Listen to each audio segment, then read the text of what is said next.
This is the Fifine K688CT microphone from Amazon. And in today's video, I'm gonna be testing it out by rapping a full song about my robots to test it for my fellow musicians out there, as well as test it for video calls and podcasts by chatting with an actual audio engineer from Chicago to get his opinion on the mic. So let's go find out if the Fifine mic is actually the best microphone on Amazon under $100. This is the box that it comes in, and this is everything that it comes with. Well, minus the background of the robots and the camera and all that. It comes with a user guide, of course. It comes with a USB-C to USB-C cord, which has a adapter for USB, but it, of course, can go USB-C to USB-C, like I said. You've also got the handle arm that's gonna go on your desk that's gonna attach it to it. And then, of course, you've got the Fifine mic itself. Right here is a mute button. You've got a removable windscreen where you can see inside the cage to see the microphone itself and all those cool components. And then you flip it upside down and you've got an XLR port, which we are not gonna be using in today's video, but you can hook this up to a mixer if you'd like to. We've also got the USB-C port itself. We've got the microphone in, and then we have two knobs here. The top one is the headphones volume control and the bottom one is the microphone gain knob.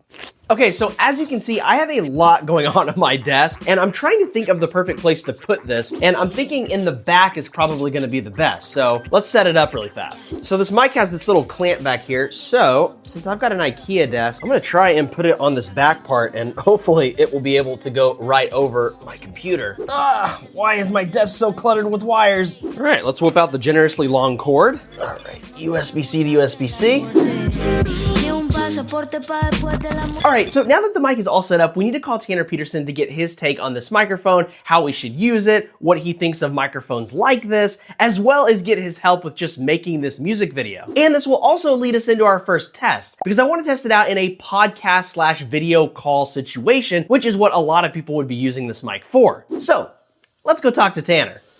So I got Tanner here with me right now. Last time I created an acoustic song with him. 16 years of age, I had a dream about a girl. And this time I'm gonna be doing a rap song all about some robots. Tanner, thank you so much for being here. Tanner is an all-star from Chicago. He is an audio engineer. He is an amazing guitar player. I'm just gonna toot your horn for a second because Tanner's the coolest. I do have some questions for you really quick. Okay, number one, how should I position this mic? Just so there's transparency here, you did send me the blurb about the mic before you were getting it, just so I could take a look at it. And so what this is their attempt to make the podcast microphone, which is actually the radio broadcast microphone, which is the Shure SM7B. The B stands for broadcast. To not get too nerdy here, it doesn't require external power. It's got a dynamic capsule and stuff in there. So it's basically this mic, but in a different enclosure. So you actually want to speak into it long ways, not like a condenser mic, which is going to have more of like that Coke can kind of shape. You are talking into it mostly correct. You'll see guys like, like Joe Rogan or other famous podcasters talking into a microphone like that. It's the podcaster microphone. In a traditional recording studio, you'll see condenser microphones, high-end condenser microphones. They require 48 volts of phantom power. They're going to be a lot more sensitive. And so doing like a ballad or, a more intimate vocal take, you should almost always use a condenser. In fact, most studios would exclusively use condensers, but a lot of rap, metal vocalists, any music that's like kind of aggressive, you're seeing a lot more of these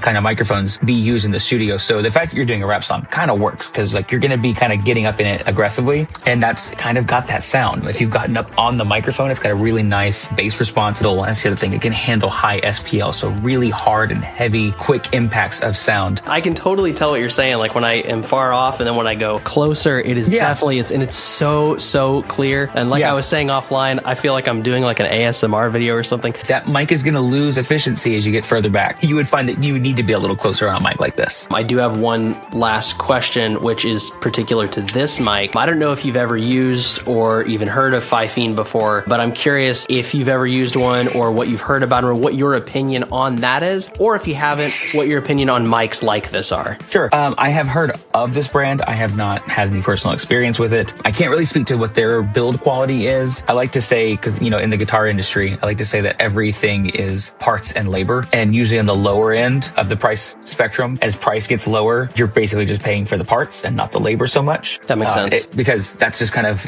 less eyes see it, less QC. Not that that's necessarily a bad thing. There's a reason that we want better quality products at all price points. You're seeing better and better products at these lower price points because chips are getting better, capsules are getting better. If it looks good, sounds good, feels good, then it is good. That's kind of my motto. If it gets you recording and gets you doing something cool, then it works for me. I love that. You do have an XLR output, which is great because that will carry the signal over a microphone cable. That's where you would take that in, and that's how I would plug this into like my interface or my board or whatever I might be using to record. That's going to carry like the standard analog signal all the way to something that you have in your studio or your setup that does what they call the A to D, the analog to digital conversion.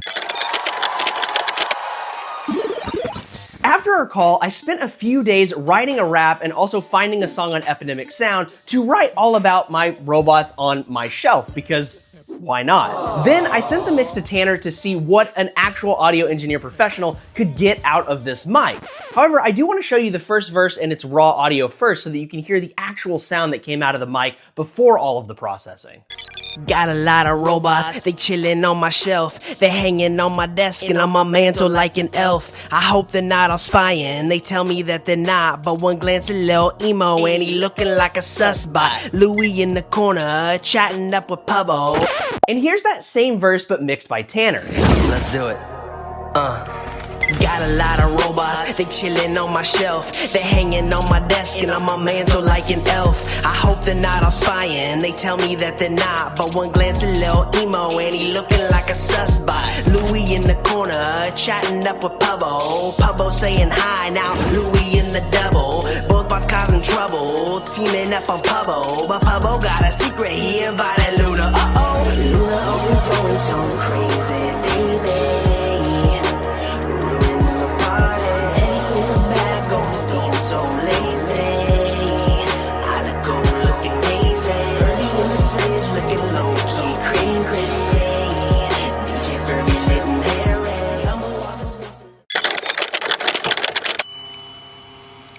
So as you can tell, you can get some pretty good sound out of the Fifine mic. And even crazier, that was through the USB-C port, so through the XLR port, if you were to hook it up to a mixer, you could probably get even better sound. But this takes us back to the ultimate question of this video. Is this the best mic on Amazon under $100? Well, let's talk about it. As an obvious disclaimer, I have not tested out every mic on Amazon, but I have tested out quite a few. And I can say that this mic is a little bit better than some of the mics in its price range. It has the same things to look out for as far as when you're recording into it. You don't want to be too far back, you don't want to be way too close, or else the audio is going to come in kind of messed up. I mean, it even says in the booklet itself you want to be about 2 to 6 inches away from the mic directly in front of it, in the direction of kind of what Tanner was talking about in his interview. So with 2 to 6 inches, you should be able to get some really good quality out of this microphone. I probably bobbed and weaved a little too much while I was making the rap song, but as you can tell, it still came out okay. So ultimately, would I suggest this microphone? Heck yeah, I would. I'm going to be using it a lot more. I'm going to probably be doing YouTube live soon, and I'll also be giving you updates on this mic. But if you want to pick up the mic right now for yourself, I will leave a link down in the description below for you to do so. It's an Amazon affiliate link, so it helps you because you get the mic, and it helps me because it helps this channel grow. And before we go, I want to give a huge shout out to Fifine for sending me this mic and letting me do just an honest review on it, as well as Tanner Peterson, who helped me out with this video so much and editing the song. I'm going to leave links to all of their stuff all down in the description below, so go and check that out as well. I'm Eric, this is Eric's Tech World, where tech and adventure meet. I'll see you guys in the next video. I've got a bunch of CES content coming up, so stay tuned for that and hit that subscribe button if you'd like to keep up with all things coming out of CES and beyond. And I'm gonna leave a video right up here of something that the YouTube algorithm thinks that you'd be interested in watching that I've made in the past. All right, let's stop talking.